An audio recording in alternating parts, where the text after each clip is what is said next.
Hello friends, welcome to real life story. और मैं हूं आपकी स्टोरी राइटर और नैरेटर प्रीति। और आज की स्टोरी है दीदी बिल्कुल बेशर्म है, बुढ़ापे में शादी करेगी। बहुत अच्छी कहानी है, पूरी सुनिएगा। अपने सजेशन कमेंट सेक्शन में ज़रूर दीजिएगा। लगातार फ़ोन की घंटी बज रही थी। बाथरूम से निकलकर सिया ने कौन है जो इतना परेशान है बात करने को बड़बड़ाते हुए फ़ोन उठाया। हेलो, दूसरी तरफ से उसकी जिगरी दोस्त काजल बोली। क्या यार, तूने तो मेरा नहाना भी मुश्किल कर दिया, शिया ने शिकायती लहजे में कहा।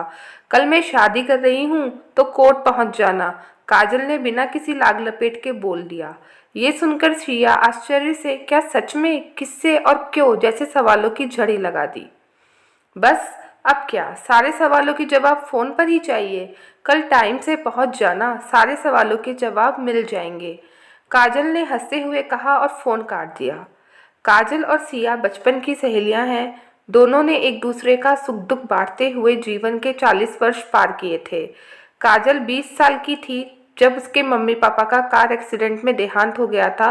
उसके ऊपर तो जैसे दुखों का पहाड़ टूट पड़ा। अपने 10 साल के भाई को गले लगाकर कितना रोई थी वह। काजल ने कभी भी अपने भाई को अपने मम्मी पापा की कमी महसूस नहीं होने दी। उसके लिए उसने अपने सारे सपने, सारी ख्वाहिशों को दिल में ही दफन कर लिया था। भाई की पढ़ाई से लेकर शादी तक की सारी जिम्मेदारी बखूबी निभाई थी उसने। इस बीच, सबके बीच सिया ने उसे कितनी बार समझाने की कोशिश भी की थी कि वह थोड़ा अपने बारे में भी सोचे, पर पहले अपनी जिम्मेदारी और फिर अपनी उम्र का बहाना बनाकर हर बार टाल जाती। अब ऐसा क्या हुआ होगा कि वह शादी के लिए तैयार हो गई? ये सब सोचते सोचते सिया की रात करवटें बदलते ही बीत गई। सुबह जल्दी ही वे अपने पति के साथ काजल के शहर के लिए निकल गई।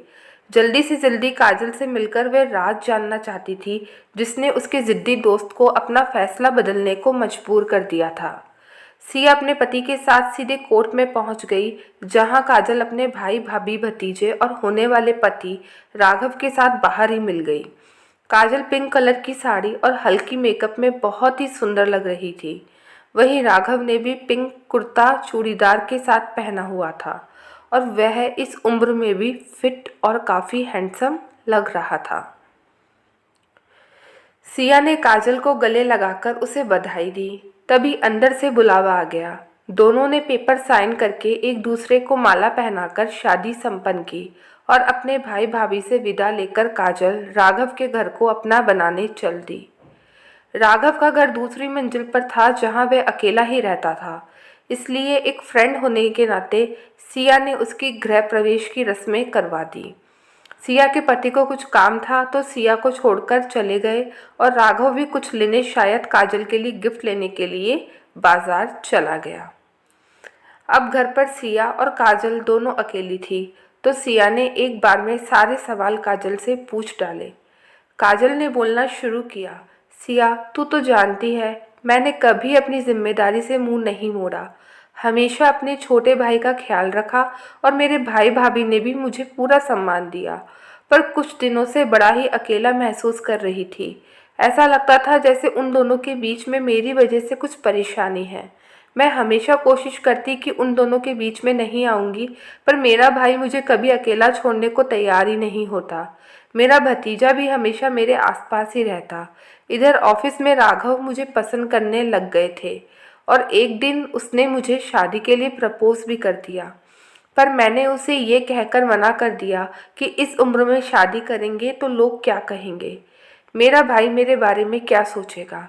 इस बात से राघव मान तो गए, पर ये बोल दिया कि जब भी मन हो शादी का बताना, मैं हमेशा तुम्हारा इंतज़ार करूँगा। एक दिन मेरी भाभी की सहेली उनसे मिलने आने वाली थी, तो मैंने सोचा मेरी वजह से उसे कहीं असुविधा ना हो, तो मैंने घर से बाहर जाने का प्लान बना लिया और उनकी सहेली के आने से पहले ही मैं घर से निकल गई। पर उस दिन इतनी बारिश हुई कि मुझे वापस घर आना पड़ा। घर के दरवाजे पर अंदर से आने वाली आवाज़ों ने मुझे चौंका दिया। भाभी की सहेली भाभी से बोल रही थी, यार तेरे तो जलवे हैं, तेरी ननद तो अपनी सैलरी देने के साथ साथ तेरे बेटे को भी कितना प्यार करती है, और तो और तेरे बेटे का होमवर्क भी कराती है। जब से आई हूँ तेरा बेटा तो अपनी बुआ के गुण ही गाए जा रहा है। काहे के जलवे? ये आवाज़ मेरी भाभी की थी, जो थोड़ी दुखी होकर बोल रही थी। हम दोनों के बीच में दीदी यानी काजल हमेशा रहती है। अगर कहीं अकेले जाने का मन हो तो ये नहीं जाते, कहते हैं दीदी को बुरा लगेगा। आज तक हम दोनों ने कोई भी फिल्म अकेले नहीं देखी, और तो और मेरा बेटा भी मुझसे ज़्यादा अपनी बुआ से ही चिपका हुआ रहता है। कभी कभी लगता है कि दीदी की शादी कर दूँ, पर फिर लगता है कहीं उन्हें बुरा ना लग जाए।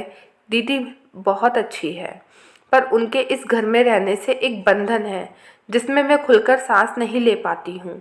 इतना सब सुनकर अब मुझसे खड़ा भी नहीं हुआ जा रहा था, तो गेट खोलकर अंदर आ गई। मुझे देखकर भाभी और भाभी की सहेली थोड़ा सकपका गई, पर जल्दी ही नॉर्मल होकर हेलो हाय की औपचारिकता पूरी की। मैंने भी वहाँ ज़्यादा रुकना ठीक नहीं समझा और सीधे अपने कमरे में चली गई। पर रह रहकर भाभी के शब्द मेरे कानों में गूंज रहे थे, जैसे कोई बंधन है। तभी मुझे लगा कि मुझे भी शादी कर लेनी चाहिए, क्योंकि अब भाई का भी परिवार है और इस परिवार में मैं अब फिट नहीं हो रही थी। मुझे भी अकेलापन अब रास नहीं आ रहा था।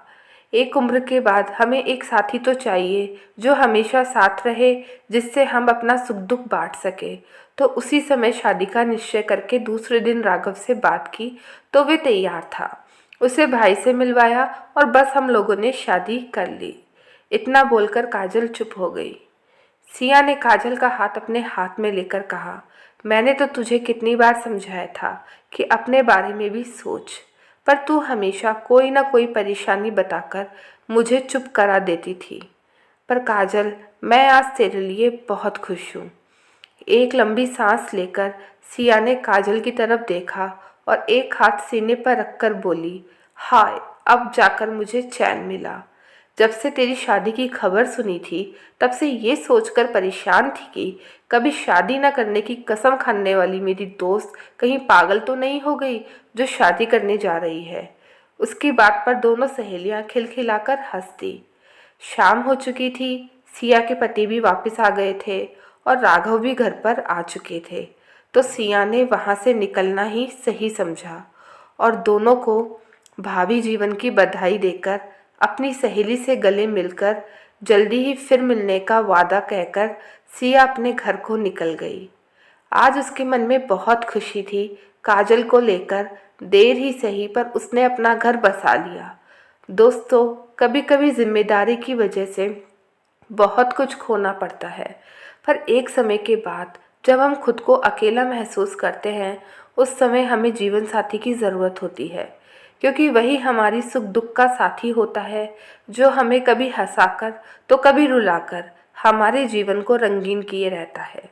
इसलिए जीवन के इस सफ़र में एक हमसफ़र का होना बहुत ज़रूरी है। आप बताइए दोस्तों, आपकी इस बारे में क्या राय है? अगर आपको स्टोरी अच्छी लगी हो तो प्लीज़ वीडियो को लाइक करना मत भूलिएगा और अपना अच्छे से ख्याल